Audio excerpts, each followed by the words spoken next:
Hello students. पिछले video में हम लोगों ने फाइबर और उसके टाइप्स के बारे में पढ़ा था कि जो फाइबर होते हैं वो दो तरह के होते हैं, नेचुरल फाइबर और सिंथेटिक फाइबर। और नेचुरल फाइबर में भी दो टाइप के होते हैं, प्लांट फाइबर और एनिमल फाइबर।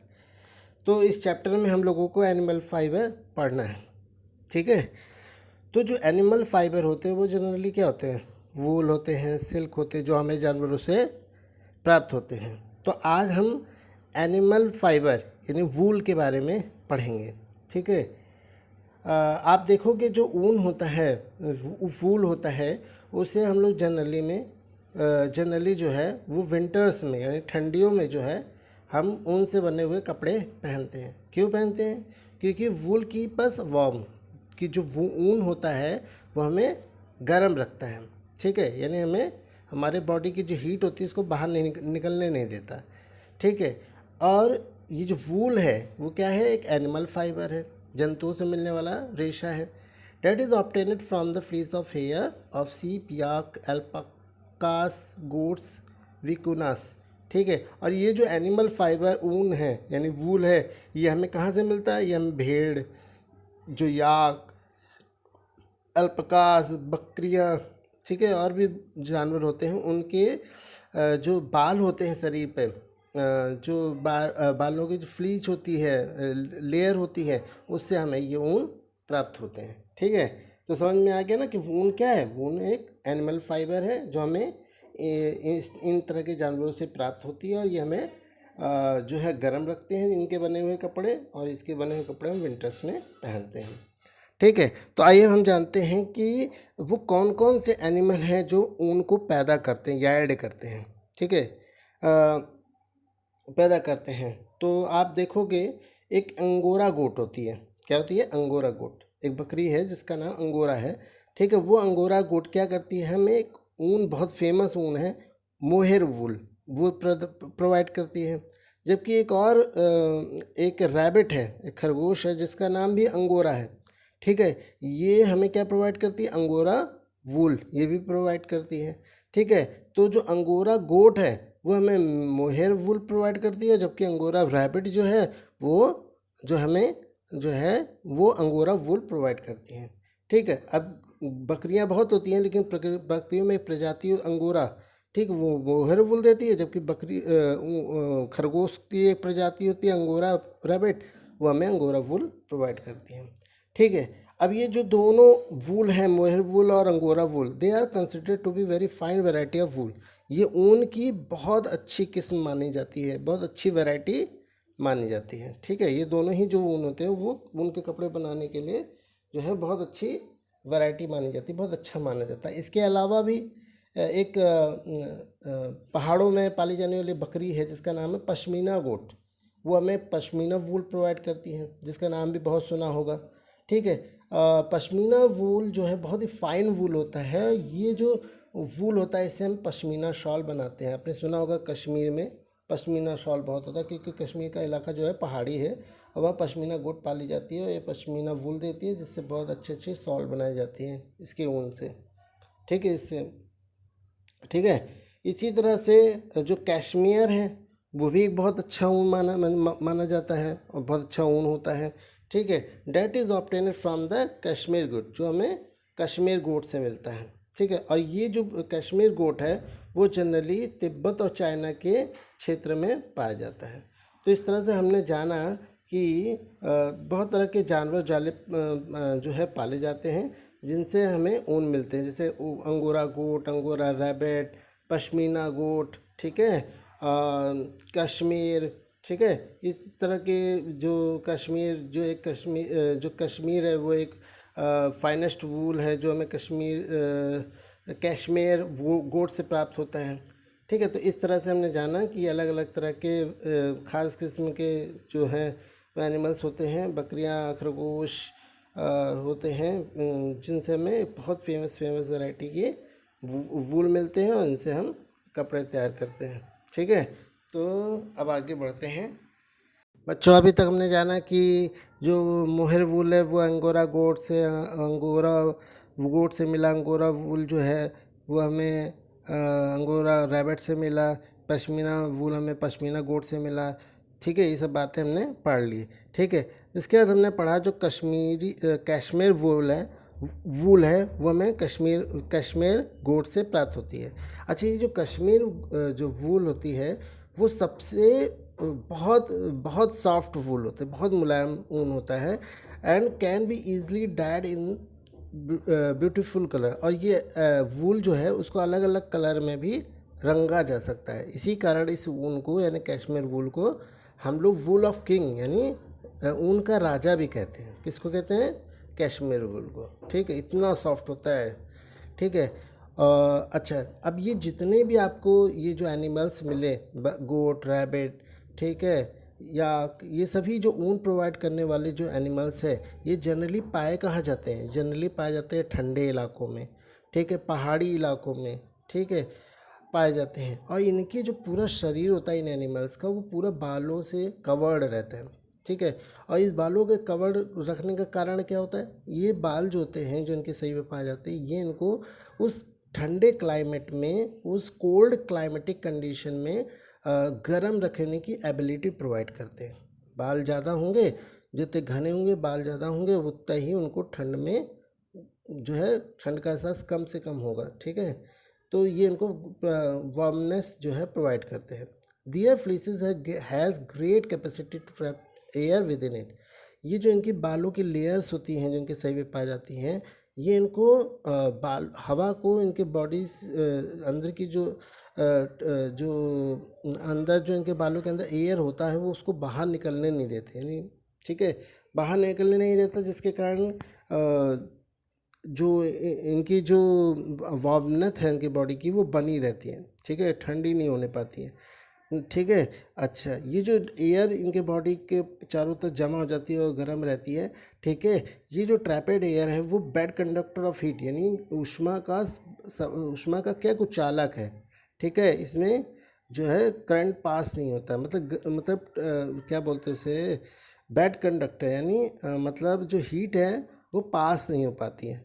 ठीक है, जो अंदर से की जो हीट है वो बाहर पास नहीं हो पाती, इसलिए गर्माहट बनी रहती है। So it does not let the body heat go out. इसके कारण उनके शरीर की जो गर्मी होती है एटमॉस्फेयर बाहर निकल नहीं पाती है, and keep this animal warm, इनको शरीर को गर्म रखता है। ठीक है, अच्छा, ये तो बात हो गई जो उनके शरीर में बाल पाए जाते हैं। अब ये जो वूल होते हैं जो जिसको हम मतलब हेयर ऑफ द एनिमल्स, इन बाल जानवरों का जो बाल के भी कहते हैं, ये सफ़ेद रंग के, ब्लैक रंग के और ब्राउन रंग के जनरली पाए जाते हैं।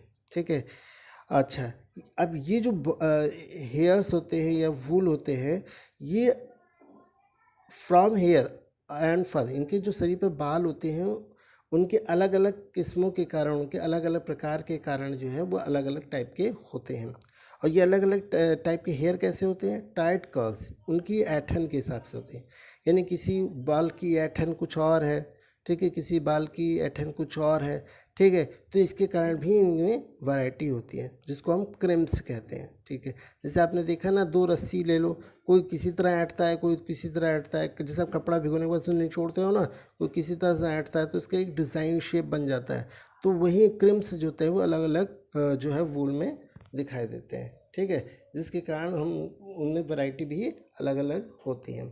ठीक है, अब यहाँ पे देखिए बॉक्स बना है, उस बॉक्स में एनिमल्स के वूल प्रोवाइडिंग एनिमल्स के नाम दिए गए हैं और ये कहाँ कहाँ पाए जाते हैं उनकी लोकेशन भी दी गई है। जैसे शीप राजस्थान, पंजाब में ज़्यादा पाए जाते हैं, गुजरात, हिमाचल प्रदेश वगैरह में पाया जाता है, याक तिब्बत लद्दाख के एरिया में पाया जाता है, अंगोरा जम्मू कश्मीर के एरिया में पाया जाता है, कश्मीर गोट कश्मीर जैम में ज़्यादा पाए जाते हैं, वूल राजस्थान में।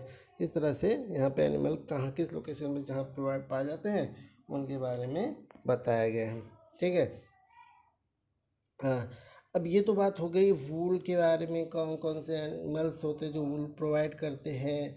ठीक है, वूलों का क्या महत्व है, क्यों वूल उनके सही पे इतने पाए जाते हैं, कैसे उसमें कि कौन से कलर में पाए जाते हैं, हर वूल एक दूसरे से अलग क्यों होता है, कौन से एनिमल कहाँ लोकेट करते हैं, ये सब बारे में हमने पढ़ लिया। ठीक है, अब हम पढ़ेंगे कि हम एक बात अपने नोटिस की होगी, जो सबसे ज़्यादा ऊन हमें प्रोवाइड करने वाला एनिमल होता है वो होता है शीप।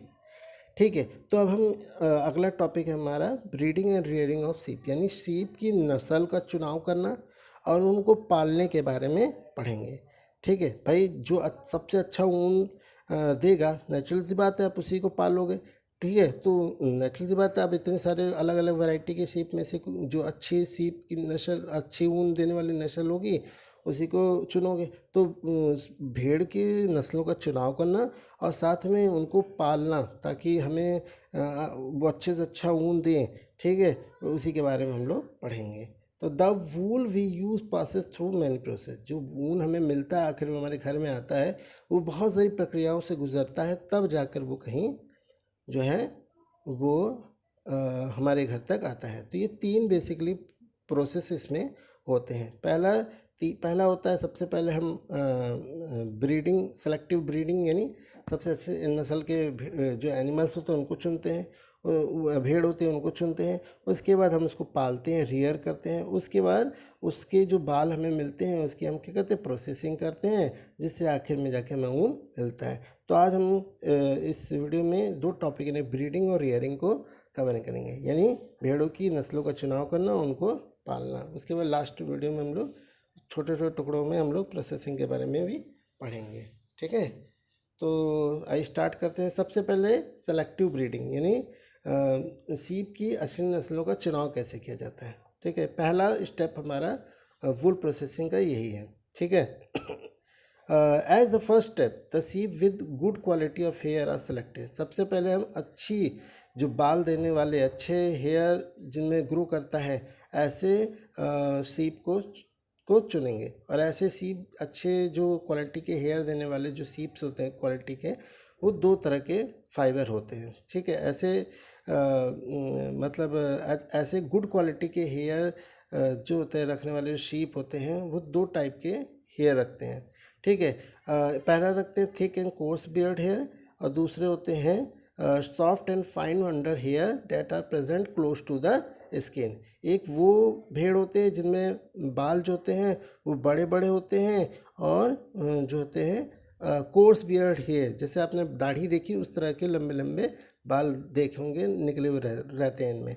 ठीक है, और एक वो वाले जो सीप होते हैं जो इस तरह के हेयर रखते हैं जिनमें बहुत ही सॉफ्ट और बहुत ही फाइन, बहुत छोटे छोटे हेयर्स होते हैं जो इनकी स्किन के बहुत पास होते हैं। ठीक है, बहुत पास होते हैं। तो इस तरह के हेयर रखने वाले एनिमल्स जो है सीप के जो किस्में हैं उनमें हमने देखा है। ठीक है, तो हम क्या करेंगे, अब यहाँ पे देखेंगे कि it is a soft under skin fibre that is use to make wool. जो बहुत ही स्किन के जो बहुत ही सॉफ्ट होता है ना हेयर, वो चमड़ी के बहुत पास होता है। ठीक है, स्किन के बहुत पास होता है, और जनरली जो है इन्हीं का इस्तेमाल ऊन बनाने में किया जाता है। सो दोज पेरेंट्स सीप आर सेलेक्टेड। तो ऐसे पेरेंट्स जिनके जो बाल होते हैं वो बहुत सॉफ्ट होते हैं और स्किन के फाइबर के बहुत नज़दीक होते हैं। ठीक है, ऐसे भेड़ों को हम सेलेक्ट करते हैं। ठीक है, क्या करने के लिए, नए सीप को जन्म देने के लिए। ठीक है, ताकि ऐसे भेड़ चुनेंगे और ताकि वो नए बच्चों को जन्म दे जिनके बालों का इस्तेमाल हम कर सकें। ठीक है, but two sheep that have thick coat of fine hair, ताकि वो जो है वो बालों की, फाइन हेयर की एक मोटी जो है लेयर जो है उनमें तैयार हो सके, उन भेड़ों में जो बच्चे जन्म ले। These sheeps are bred with other sheeps. अच्छा, इन जो भेड़, ये ऐसे जो भेड़ होते हैं जिनके बाल बहुत फाइन होते हैं, बहुत ही सॉफ्ट होते हैं, उनके इस तरह के बाल रखने वाले जो सीप्स होते हैं उनको दूसरे भेड़ों के साथ इनको जो है रखा जाता है, ताकि रिप्रोड्यूस ऑफस्प्रिंग, इनके जो बच्चे हों वो having a coat of hair that is good both quality of quantity, जिनमें ज़्यादा से ज़्यादा और अच्छी क्वालिटी के ऊन जो है पैदा हो सके। अच्छा, ये जो मेथड होता है कि अच्छे नस्ल के जानवरों को चुनना, फिर उनको आपस में रखना, फिर उनमें रिप्रोडक्शन कराना ताकि अच्छी नस्ल के जो पौधे बच्चे हों वो जन्म ले, ताकि उनमें अच्छी क्वालिटी और क्वांटिटी के ऊन मिले, इसको हम क्या कहते हैं, इसको हम सेलेक्टिव ब्रीडिंग कहते हैं। ठीक है, तो इस तरह से हमारा जो ब्रीडिंग वाला टॉपिक है वो कवर होता है। अच्छा, अब हम लोगों ने ब्रीड वाला कॉन्सेप्ट तो पढ़ लिया। अब इस ब्रीड में हमने जाना कि किस तरह से हम अच्छी नस्ल के ऊन देने वाले जो है भेड़ों को जन्म देते हैं या उनको कैसे सेलेक्ट करते हैं। अब हम लोग पढ़ेंगे। अब हमने सेलेक्ट कर लिया या ब्रीड कर लिया, बच्चों को जन्म दे लिया, ठीक है, ताकि वो उनके जो ऊन हो बहुत थिक हो, बहुत ही क्वांटिटी और क्वालिटी में अच्छे हों, ठीक है। अब उनको ऐसे सीप्स को पाला कैसे जाता है, ठीक है। The selected fine quality sheeps are now use to give birth to sheep and such sheep are developed in a safe and comfortable environment. अब ऐसे सीप्स को हमने जब अच्छी क्वालिटी के ऊन देने वाले जो सीप्स हैं उनको सेलेक्ट करने के बाद, ठीक है, ये बच्चों को जन्म देते हैं, ठीक है। जब इनको आपस में रखा जाता है, रिप्रोडक्शन कराया जाता है, तो बच्चों को जन्म देते हैं। अब ये जो बच्चे होते हैं सीप के, उनको बहुत ही सुरक्षित और बहुत ही आरामदेह एनवायरनमेंट में इनको रखा जाता है, विकसित किया जाता है, इनको ग्रो अप करने की कोशिश की जाती है, ठीक है। भारत में जो मुख्य जो जगह है जहाँ पे शीप को पाला जाता है वो जनरली क्या है, जम्मू कश्मीर, हिमाचल प्रदेश, ये इलाके हैं जहाँ पे शीप को अच्छे से इनको पाला जाता है, इनको रखा जाता है, ठीक है। अच्छा, सीप जनरली जो है वो क्या खाते हैं, घास या पत्तियाँ खाते हैं, वहाँ पे मिल जाती हैं, ठीक है। अच्छा, उसके बाद अदर देन दिस, इसके अलावा भी जो है वो भेड़ जो है वो दाल, corns, millet, minerals, oil cakes, इन जो है इनका मिक्सचर भी खाता है, इनको भी दिया जाता है। घास और पत्ती के अलावा ये सब चीज़ें भी दी जाती है। भाई खाएंगे पिएंगे तभी तो इनके सही ग्रोथ करेगा तो बाल भी खूब बढ़िया बढ़िया होंगे। In winter they are kept indoor. अच्छा, ठंडियों में, गर्मियों में तो इनको खूब पहाड़ों में ले जाकर चलाया जाता है, घास खाओ पत्तियाँ खाओ, ठीक है। लेकिन जो ठंडी आ जाती हैं तो ठंडी में इनको ज़्यादा घुमाया नहीं जाता है, इनको घरों में रखा जाता है और इनको खाने में पत्तियाँ, जो अनाज होता है वो, या चारा जो होता है, घास ले आए, पत्तियाँ ले आए, झाड़ पेड़ की डाल ले आए, वो सब ला के इनको खिलाया जाता है। तो इस तरह से अच्छी ऊन देने वाली जो आपकी शीप्स होती हैं उनको कैसे जन्म दिया जाता है, कैसे उनको चुनाव किया जाता है, उसके बाद उनको जन्म देने या चुनाव करने के बाद उनको कैसे खिला पिला के अच्छे से पाला जाता है, इस सब के बारे में हमने पढ़ा। जब वो खा पी के तैयार हो जाएंगे, उनको बढ़िया बढ़िया बाल हो जाएंगे, तब आगे के प्रोसेस के बारे में पढ़ेंगे, ठीक है, जिसमें हम फाइबर से ऊन बनाएंगे। तो अगले वीडियो में हम लोग यही टॉपिक पढ़ेंगे, प्रोसेसिंग ऑफ फाइबर इनटू वूल। धन्यवाद।